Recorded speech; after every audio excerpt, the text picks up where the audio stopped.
Playing in the World Series of Poker main event has been a lifelong dream of mine, and after letting way too many years pass by and not giving it a shot, I saved up all of 2024 and sold some action to have the opportunity to fulfill that goal finally. All right, 1 week till the main event. Just finished up at the gym, been in a good routine, trying to stay healthy. It's gonna be a long grind, man. It's gonna be over a week of playing poker, so I need to stay sharp. I don't want to get tired during sessions. I want to be playing my A game throughout, so couldn't be more pumped. Finishing up here in Charlotte, North Carolina. Heading out Wednesday, July 3rd. Have an early flight, want to get checked in, settled. I don't plan on probably playing until Saturday, July 6th, with just flight D. Should be the softest flight. A lot of weekend warriors should be flying into play. July 4th, a lot of Americans are going to take off, not want to play. They're going to lean towards playing the weekend, which means it's going to be a lot of Europeans. So plan for right now is either Friday or Saturday, July 5th or 6th. And yeah, just going to keep staying in a good routine until then and stay tuned for more action. Now it's officially time to start getting ready to head to Vegas. I make my morning coffee,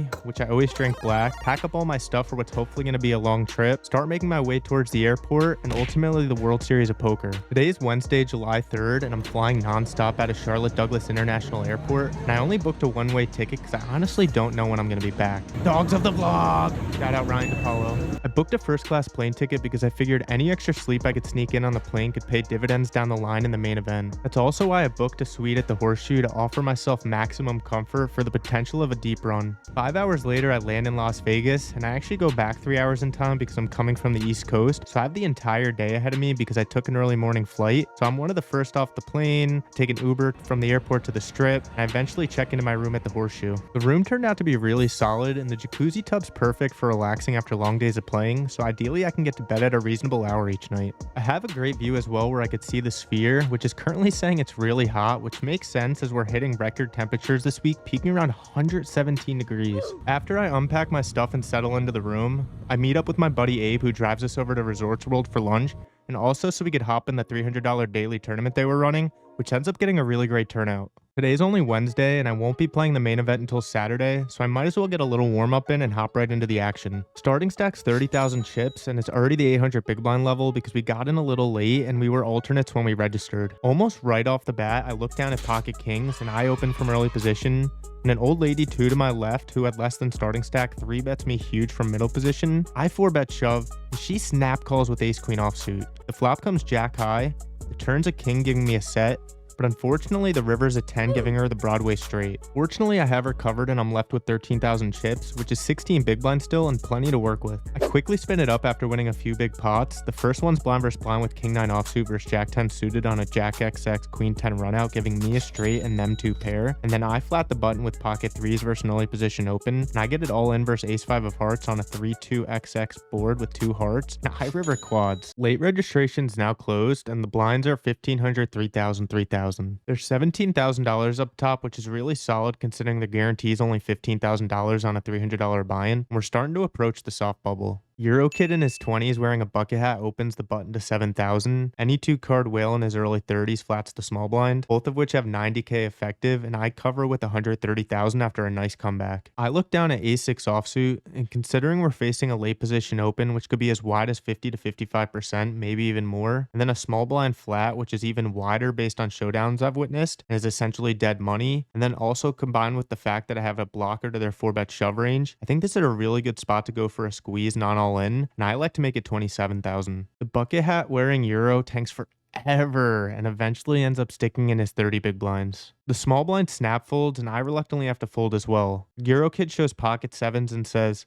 I almost folded, but I gave you credit for having quote-unquote a bluff, even though no one bluffs in this spot. I don't know if that's a compliment or what, but sadly the play didn't work, even though I still think it was good. I just maybe could have sized up a bit. I spoke to several good players I have a lot of respect for, including my coach, and they all said the play was good and makes sense. It's just unlucky it didn't work out. Blinds eventually go up to 2,500, 5,000 with a 5,000 big blind ante, and I have roughly 60,000 chips to start the hand, 17 away from the money. Under the gun opens, and I defend queen jack of diamonds from the big blind. The flop comes king 10x 1 diamond, giving me an open-ended straight draw and a backdoor flush draw. He c-bets, I check shove, and he snap calls with king jack offsuit, and sadly I don't improve and I'm out of the tournament. After Resorts World, I walk back to the Horseshoe, grab some dinner, and I decide to hop in the $135 Landmark Satellite at 10 p.m., which pays $1,000 per quote-unquote landmark. Basically, the way a Landmark Satellite works is you start with 10,000 chips, and if at any point in the tournament you hit 100,000 chips, you hit the landmark, and your chips are immediately removed from play,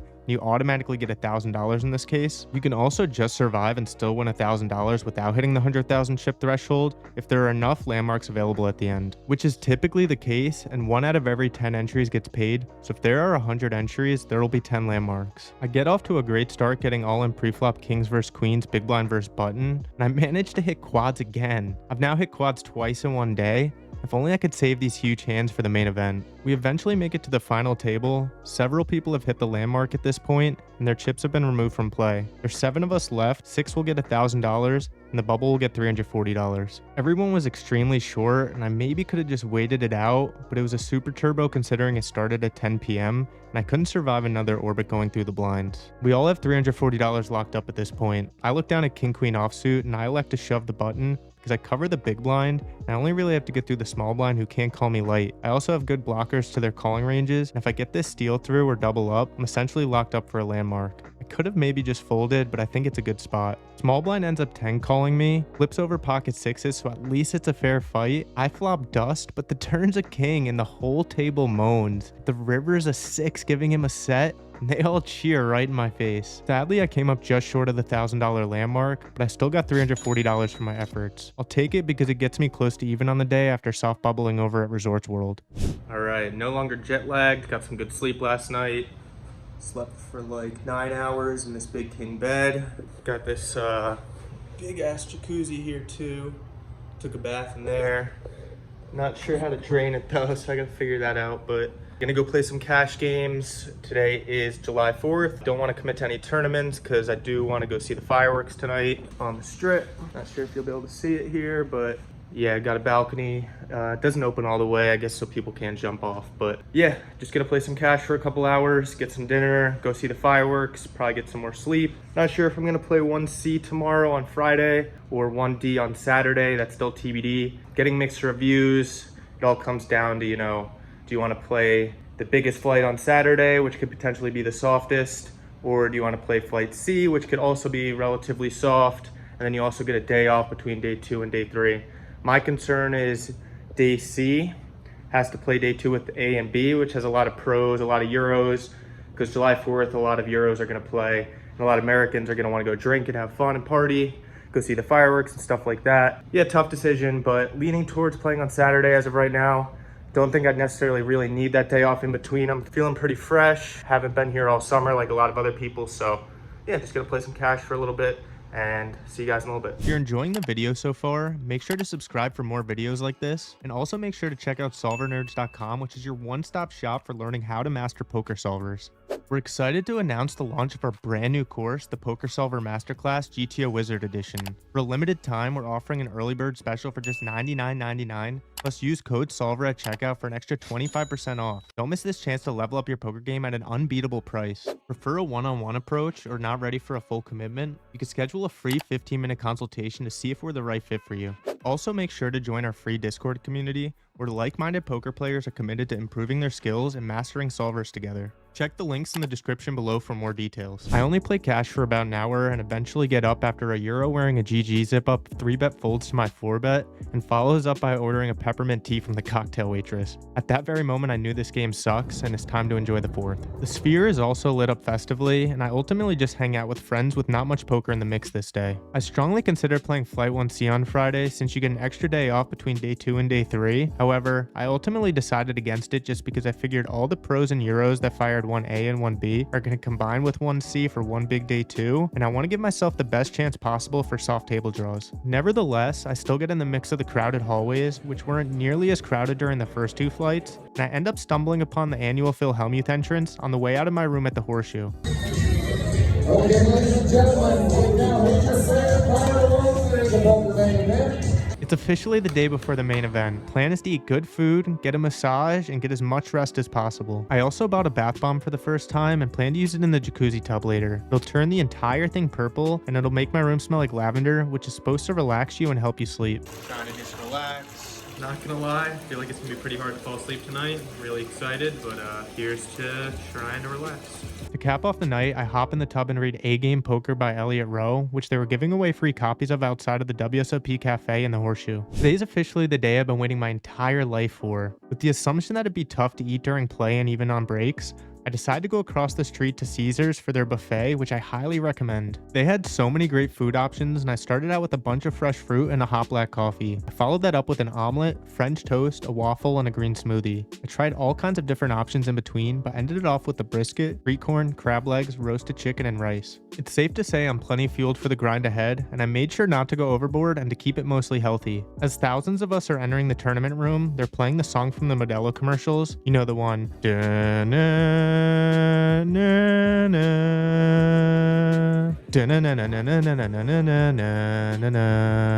Making it really epic and giving me goosebumps. My table draw is honestly god awful, and I've seen day 5 and later tables that have been softer than this. My table ends up being an absolute battle with an abundance of 3-bet pots played, way more than you'd ever expect to see day 1 of the main event. Let's dive into some hand histories. It's currently level 1 and blinds are 100, 200, 200. Under the gun +2 opens to 500, the cutoff flats, and I defend the big blind with 6-5 offsuit. You can make an argument for just folding here, but I prefer to defend a combo such as this that has less reverse implied odds and a bit more visibility than King 2 offsuit, for example. The flop comes Jack 9-7 rainbow. Everyone checks, and the turn's the 8 of clubs, bringing in a backdoor flush draw, and now any 10 makes a straight. Under the gun +2 bets 1000, and the cutoff calls. I tank with the butt end of the straight and nearly just fold because I could already be drawing dead, but since cutoff didn't raise with the flush draw present multi-way, I figure they rarely have a 10, and under the gun +2 could just be trying to steal or protect a jack, so I call with the intentions of putting no further money in the pot. The river's the 9 of clubs, which pairs the board and completes the backdoor flush draw. Everyone checks, so I figure there's a decent chance I'm good. However, under the gun +2 shows King 10 offsuit and takes down the pot. I should have just made a disciplined fold on the turn, I think. I've been writing down every single hand I've played, and this is the 20th hand I've recorded on the day. I've been mostly up and down as I'm currently sitting on 54,000 chips. I'm the effective stack in this spot with the blinds now at 200, 400, 400 after the first break, and I opened 6 of hearts, 6 of diamonds to 1,000 from the hijack, which was the standard open size at our table. Small blind Asian in his mid to late 20s, maybe early 30s, who claims he's a cash game player from Maryland, 3-bets me to 3,300, which is only 3.3x my raise, and I flat call getting a great price in position. The flop comes King King 4-2 hearts, and there's 7,400 in the pot. The small blind c-bets 2,400, and I call. The turn's the ace of hearts. The turn goes check check. The river is the queen of hearts, giving me a small flush on a Broadway heavy paired board. The action once again goes check check. The small blind mucks,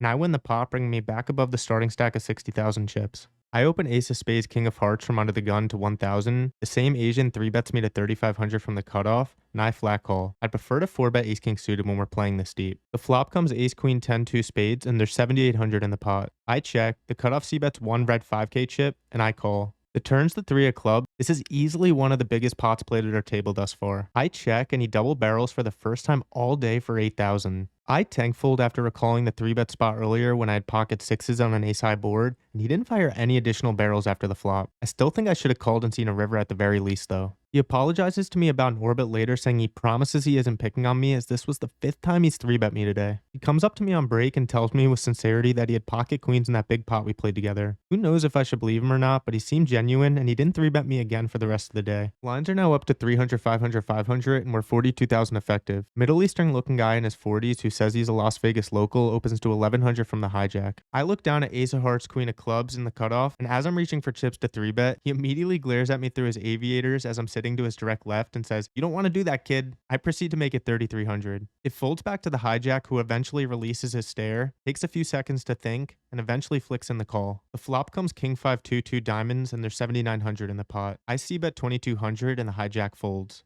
The blinds are 300, 600, 600, and I'm 44.3k effective with the main villain in this hand. I open ace queen of diamonds from under the gun +1 to 1,200. Button OMC flats. Small blind with about 12k also flats, who's a young French player wearing a funky exotic jacket who just moved to our table, and the big blind folds. The flop comes 9-8-3-2 diamonds, and there's 4.8k in the middle. The big blind checks, I check, and the button OMC bets 3,000. The big blind folds, and I elect to just call. I could have considered check raising with 2 overs in the nut flush draw. However, I'd prefer it more if he bet a smaller sizing. The turn's an offsuit jack and the pot's now 10.8k. The button over bets 25,000, just putting me in the absolute blender. I tank for a while because I have a ton of equity. I have 2 overs, the nut flush draw, and I just picked up a gut shot. I reluctantly toss my hand into the muck, and the button shows pocket nines for flop top set. I ultimately bag up 34,900 chips at the end of day 1. I'm honestly just happy to get a new table draw for day 2 and to survive with the playable stack. We come back to 800 big blind on Monday, giving me over 40 big blinds, which is plenty to work with, especially with 2-hour levels. We get the day off tomorrow, which is when flight A, B, and C play their day 2, and then we all combine for a massive day 3 on Tuesday.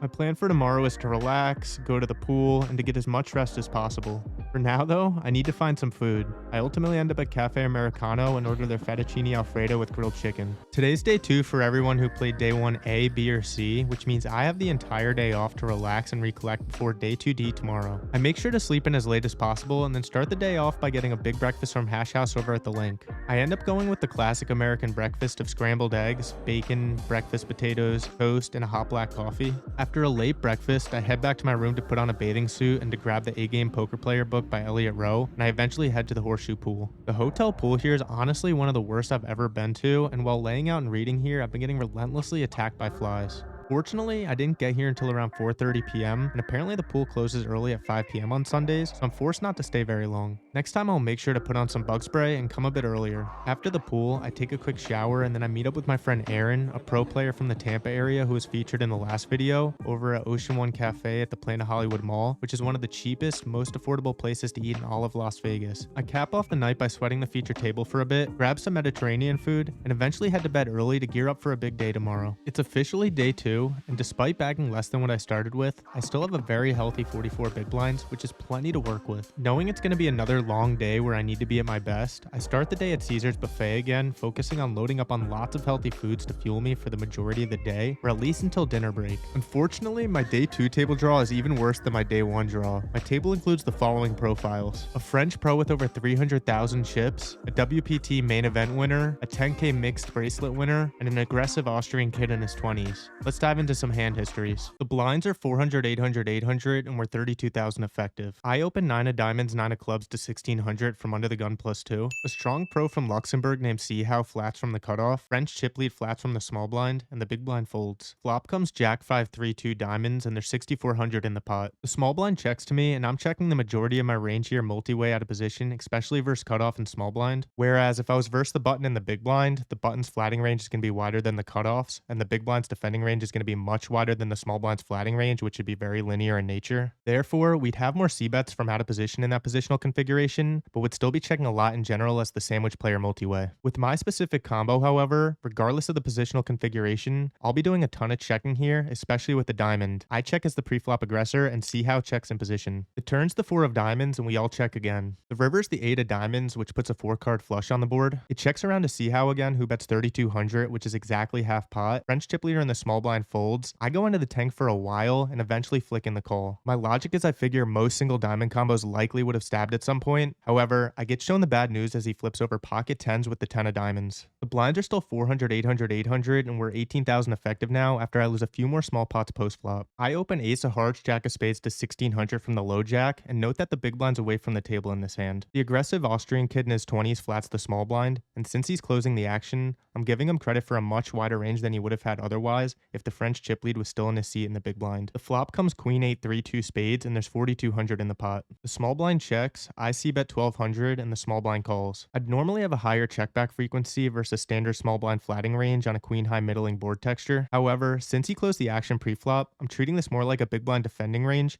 in which case, I should be c-betting closer to my entire range here for a small sizing. The turn's the 9 of spades completing the front door flush draw, and the pot's now 6,600. The action goes check check, but I think there's definitely merit to double barreling here, despite the small blind having more spade combos than us. Given that they're likely flatting closer to a big blind defending range, which should include most suited combos, whereas the small blind's typically just folding a hand like 7-4 of spades, for example. My hand seems like a more than reasonable semi-bluff candidate. However, I wasn't 100% sure if we prefer to just realize our equity in position with what could already be the best hand. I'd prefer to double barrel with a combo such as king jack 1 spade instead, which has a bit less showdown value. The river's an offsuit 6 and there's still 6,600 in the middle. The small blind tosses in 1 5,000 chip, which is nearly a pot size bet. Considered turning my hand into a bluff, but I prefer to have the ace of spades for the nut flush blocker, and I'd also prefer to have more chips behind for more fold equity, so I ultimately let it go. I got the table draw from hell today, and I haven't been able to get anything going. I lost 6 of the first 7 pots I played today, and got short quickly going into the first break. After the break, I open shoved pocket 7s from the low jack for just over 10 big blinds at the 1K big blind level. To my dismay, the one old man coffee at the table who hasn't played a single hand all day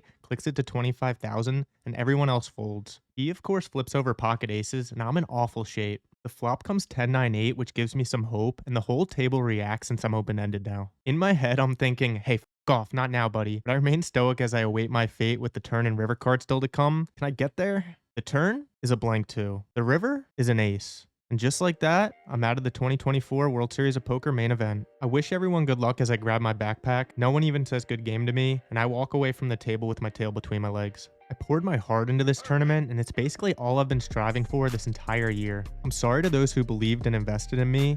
I worked my ass off all year doing coaching, studying, saving up, etc. to make this happen, and it truly feels like shit coming up short for you all. I've wanted to play this tournament ever since I was a little kid, and I'm extremely grateful I got to see that through. I sincerely appreciate each and every one of you for helping to give me that opportunity. I wrote down every single hand I played in full detail, and will review them all with my coach Ian Matakis after WSOP. I will come back stronger next time, that's a promise. They weren't lying when they said busting the main event is the worst day of the year for poker players. I go back up to my room after busting out, lay in bed for a bit, and start to feel sorry for myself, but I put that shit to rest immediately. I snap out of it right away knowing I still have time to turn this around and go into pure grind mode for the rest of the trip with the intentions of grinding it out in the trenches, aka max volume in the smaller buy-ins. I guess a lot of other people have the same idea because the late reg line for the $600 Ultra Stack bracelet event is longer than anything I've ever seen before. I finally get in, find a nice 3-bet bluff spot with ace-9 suited MP versus EP, c-bet flop and take it down, and then ultimately I get it in with 9s versus a loose splashy whale on the big blind on a 6-5-4 flop,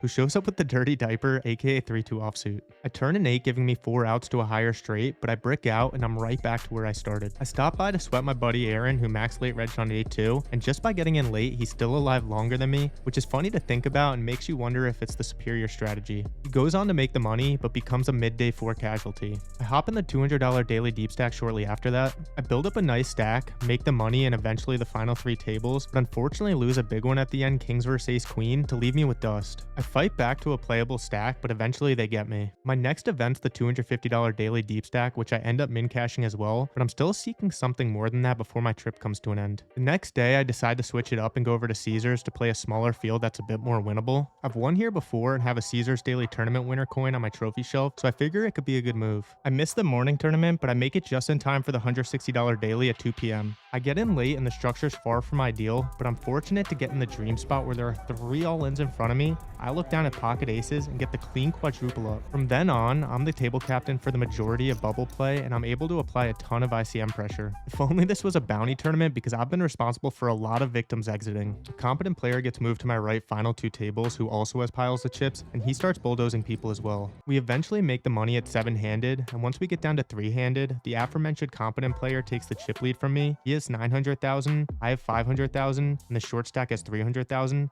And the big blind's currently 20,000. The blinds are about to double to 40k, so considering how awful the structure is and the mutual respect we've gained for each other over the last few hours, we ultimately decide it's in our best interest to do an ICM chop, where the chip leader gets 2,400, I get 2,000, and the short stack gets 1,700, where there was originally 2,800 up top. Despite it being a lower buy-in and a smaller field, it still feels good to make it to the end of a tournament and to get 3 consecutive cashes after busting the main event. Still hurts, don't get me wrong, and there's a fire lit inside of me to come back stronger next year and go deep in the big one. But for now, I'll celebrate with a nice steak from Peter Luger's, as I firmly believe it's imperative to celebrate all wins, no matter how big or small. It also serves as a reminder for all the losses we've taken in the past, as well as all the hard work we've put in to get here. Part of me wants to say the dream is dead in terms of the main event, but it's only dead if I quit and never play it again. Daniel Weinman, who won the main event in 2023, said he bricked his first 14 times without a single cash before ultimately winning it for over $12 million.